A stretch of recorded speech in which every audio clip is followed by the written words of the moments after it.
Je m'appelle Amy et j'ai 31 ans. Je suis mariée à mon mari Gordon depuis 3 ans, mais nous n'avons toujours pas d'enfants. Nous avions imaginé avoir notre maison et fonder une famille d'ici là, mais ce rêve semble s'éloigner. J'ai commencé à croire que Gordon et ses parents contribuent à notre situation actuelle. Malgré nos efforts pour économiser ensemble, nos économies n'ont pas beaucoup augmenté. Gordon achète souvent des cadeaux de marque chère pour ses parents, et cette habitude pèse sur nos finances. Cependant, avant notre mariage, je savais que Gordon avait une tradition d'offrir des cadeaux à ses parents, que je voyais initialement comme un signe de respect. Toutefois, ma perspective a changé depuis que nous nous sommes mariés. Bien que sa piété filiale soit admirable, sa tendance à dépenser de manière imprudente est devenue plus évidente. Il semble voir notre augmentation de revenus comme une occasion de dépenser de manière plus extravagante. Alors qu'il respectait un budget auparavant, il choisit maintenant uniquement des articles de luxe, et ses parents s'attendent à ces cadeaux coûteux, même sans raison particulière, ce que j'ai du mal à comprendre. Gordon a offert des cadeaux secrètement à ses parents, et découvrir cela n'a fait qu'alimenter mon ressentiment croissant. Alors qu'il montre une dévotion indéfectible envers ses parents, il reste indifférent aux miens. Lorsque je mentionne l'anniversaire prochain de ma mère, sa réponse indifférente augmente ma frustration. Le contraste saisissant entre les cadeaux qu'il offre à ses parents et ceux modestes que je peux acheter pour les miens me dérange profondément. Parfois, j'aimerais pouvoir offrir des cadeaux chers à mes parents, mais nos finances sont serrées à cause de ces dépenses. En conséquence, les cadeaux que je peux leur offrir sont toujours un compromis, en deçà de ce que j'aimerais leur donner. Bien que mes parents apprécient ce qu'ils reçoivent, cela me fait mal de ne pas pouvoir célébrer pleinement leurs occasions spéciales. Mon insatisfaction face à l'inquiétude unilatérale de Gordon pour ses parents devient de plus en plus difficile à ignorer. Après 1 an de mariage, voyant nos économies stagner, j'ai commencé à aborder les habitudes de dépenses de Gordon. Cependant, chaque fois que nous en discutions, la conversation se terminait avec lui irrité. Il m'accusait de manquer d'empathie pour ses parents ou même de ne pas les aimer, sans vraiment écouter mes préoccupations. Malgré mes tentatives répétées de communication, il n'écoutait jamais vraiment ni ne montrait de volonté de changer. Il y a quelques mois, Gordon a acheté un nouveau portefeuille cher pour sa mère. Quand je l'ai confronté à ce sujet, il a défendu son achat en disant que l'ancien portefeuille était usé. Mais je savais que l'ancien portefeuille était un cadeau qu'il lui avait fait l'année précédente et ne semblait pas usé. Réalisant que mes mots ne l'atteignaient pas, j'ai décidé d'aborder directement les parents de Gordon. En considérant notre avenir, j'ai jugé crucial de traiter le sujet directement avec les parents de Gordon. En présence de Gordon, j'ai commencé par leur montrer le solde de notre compte joint. J'ai souligné comment nos économies avaient peu augmenté depuis notre mariage, malgré le fait que nous travaillions tous les deux. Comme vous pouvez le voir, ai-je dit, nous avons à peine augmenté nos économies depuis le début, même avec les 2 contribuant au revenu familial. Mes beaux-parents examinaient le relevé bancaire avec des expressions indéchiffrables, tandis que Gordon semblait visiblement mécontent. Sans me laisser abattre, je me suis tournée vers lui et lui ai demandé, « Gordon, tu te souviens de la promesse que nous avons faite quand nous nous sommes mariés ? Nous avons convenu d'économiser pour construire une maison et fonder une famille, n'est-ce pas ?» Il a semblé avoir un moment de réalisation et a hoché la tête, paraissant coupable. Pour aller au cœur du sujet, j'ai pressé Gordon davantage. « Alors, pourquoi ne coopères-tu pas ? Tu dis que tu ne veux pas construire une maison ou avoir des enfants ? » Il a vigoureusement secoué la tête, approuvant clairement l'idée. Juste au moment où j'étais sur le point de continuer, ma belle-mère m'a interrompu. « Ah, alors nous parlons de construire une maison maintenant. Ça a l'air merveilleux. J'aimerais que notre chambre soit dans un endroit ensoleillé. » Mon beau-père a rapidement ajouté, « Oui, nous avons définitivement besoin de plus d'espace pour nos affaires. 2 chambres seraient idéales. » J'ai été surprise par cette réponse inattendue.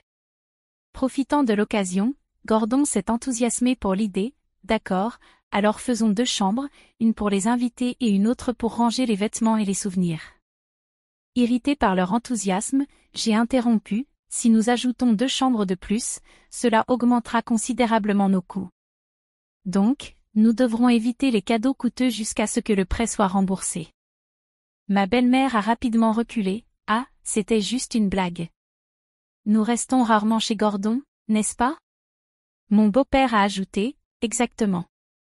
Gardant le sourire, j'ai réitéré fermement une décision que j'avais déjà prise, je comprends que c'était une blague, mais pour le bien de notre future maison et de nos enfants, nous devrons limiter les cadeaux uniquement aux anniversaires et aux occasions spéciales.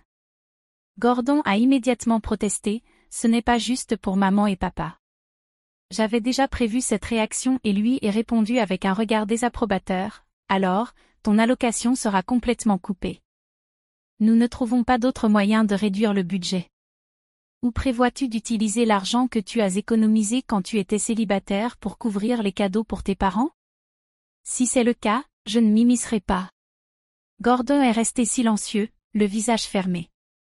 J'ai lâché un léger soupir, avec un sourire, me suis adressé à mes beaux-parents, qui cherchaient une réponse.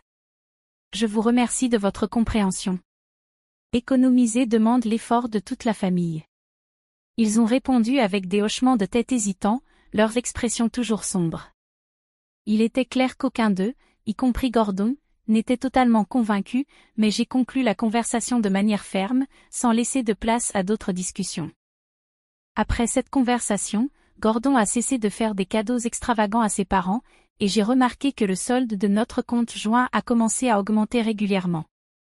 J'ai ressenti un soulagement alors que nos finances commençaient à s'améliorer. Cependant, cette tranquillité a été de courte durée. Le tournant est arrivé lorsque ma sœur a donné naissance. Étant seulement 1 an plus jeune, ma sœur et moi avons toujours été très proches. Bien que nos contacts aient diminué après le mariage, nous faisions encore un effort pour rester en contact au moins une fois par semaine. Quand elle a eu le bébé, elle m'a envoyé une photo accompagnée de la nouvelle de sa joie et de son émotion. Peut-être que je suis biaisée parce que c'est ma nièce, mais le bébé était vraiment adorable.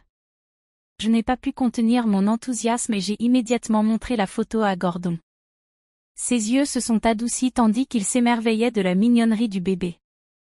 J'ai ressenti un soulagement en voyant sa réaction, car bien qu'il dise toujours aimer les enfants, j'avais mes doutes sur le fait qu'il parlait vraiment sérieusement. Je craignais que sa réticence à économiser soit due à un manque d'intérêt pour avoir des enfants, mais d'après sa réaction, il semblait également valoriser nos futurs enfants. Me sentant plus calme, je me suis souvenu de quelque chose et j'ai dit à Gordon, qui admirait encore la photo, j'ai déjà envoyé un cadeau et un peu d'argent pour le bébé. Son expression s'est immédiatement assombrie et il m'a regardé avec une évidente insatisfaction. Tu limites les cadeaux pour mes parents, mais tu dépenses autant pour ta sœur, a-t-il dit, clairement contrarié. Alors que je restais sous le choc, il a continué à se plaindre, et tu as envoyé sans en discuter avec moi. Ces mots m'ont fait perdre patience et j'ai répondu avec dureté, comment peux-tu dire cela, alors que tu fais toujours des cadeaux secrètement à tes parents? C'est une célébration pour un bébé, pas sans raison. Si tu ne peux pas accepter cela, alors convenons d'arrêter complètement de faire des cadeaux. Inquiète d'avoir peut-être exagéré, mais sans revenir sur mes paroles, je les ai lâchées. Peut-être que l'idée d'être interdite de faire des cadeaux était trop difficile à accepter pour lui, mais il n'a pas discuté davantage et est resté silencieux. Son visage est resté mécontent, mais j'ai interprété cela comme un signe qu'il avait accepté à contre-séhur. Quelques jours après notre discussion, j'ai reçu un appel de ma belle-mère. Dès que j'ai répondu, elle a commencé, j'ai entendu dire que ta sœur a eu un bébé. Réalisant que mon mari avait partagé cette nouvelle, j'ai confirmé, oui, c'est vrai. J'attendais qu'elle me félicite ou qu'elle parle du bébé, mais au lieu de cela, elle a demandé, alors, j'ai entendu dire que tu lui as fait un cadeau, c'est vrai? Surprise par sa franchise, j'ai répondu, oui, j'ai envoyé quelque chose pour le bébé. À ma surprise, elle a répondu avec enthousiasme, eh bien, j'espère que tu auras aussi quelque chose pour notre anniversaire la semaine prochaine. J'ai hâte de le recevoir. Sa demande a semblé désagréable, mais c'était mieux que de voir Gordon faire un achat coûteux tout seul. J'ai accepté et j'ai terminé l'appel. Pour l'anniversaire de mes beaux-parents, j'ai décidé d'envoyer une paire de lunettes pratiques. Je me suis préparée à une plainte, mais aucune n'est venue, et le temps a passé sans incident. J'ai jugé trop rapidement mes beaux-parents, mais les événements récents m'ont fait réaliser mon erreur. Un jour, ma belle-mère est venue chez nous avec un nouveau sac de luxe, rayonnante de bonheur. Elle a adoré le sac et m'a remercié en disant merci pour le sac à 4000 $. Après son départ, je suis allée rapidement à la banque. Nous avions 3 comptes, des comptes individuels d'avant le mariage et un compte joint que nous avions ouvert après le mariage. Le compte joint ne montrait pas de retrait significatif, mais en vérifiant nos comptes personnels, j'ai remarqué que 800 $ avaient été retirés du compte de Gordon et 4000 $ du mien. Quand mon mari est rentré à la maison, je l'ai confronté au sujet de l'argent qui avait disparu, mais il a rejeté mes préoccupations. J'ai pensé que ce serait un manque de respect de ne donner que des lunettes pour l'anniversaire, alors j'ai utilisé mon compte pour couvrir le cadeau de papa et le tien pour couvrir celui de maman, a-t-il expliqué. Voyant ma colère, il est devenu nerveux et a insisté sur le fait que ce n'était pas grave, puisqu'il n'avait pas touché au compte joint. Alors que je restais silencieuse, sa frustration a augmenté. Pourquoi as-tu seulement acheté des lunettes pour l'anniversaire? J'ai fait des efforts pour m'assurer que vous soyez tous les deux bien couverts, a-t-il argumenté. Réalisant que la conversation n'allait nulle part, j'ai pris la valise que j'avais préparée plus tôt et je suis rapidement sortie de chez nous. Je pouvais l'entendre crier derrière moi, mais j'ai ignoré et continué à marcher. Quand je suis arrivée chez mes parents, ils m'ont accueillie à la porte, clairement surpris par mon retour soudain.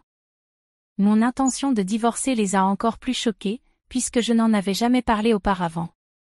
Cela a dû être une surprise. J'ai expliqué les profondes différences de valeurs et de pensée entre mon mari, ses parents et moi, en détaillant l'incident récent avec le sac de luxe. J'ai partagé comment ma peur que mes biens soient mal utilisés m'a conduite à décider de divorcer. Mes parents ont écouté, compris et soutenu ma décision. Comme je m'étais déjà préparée au divorce, remplir la pétition et trouver un avocat a été simple. Dès que j'ai confirmé que la notification lui était probablement déjà parvenue, mon mari a commencé à essayer de me contacter à plusieurs reprises.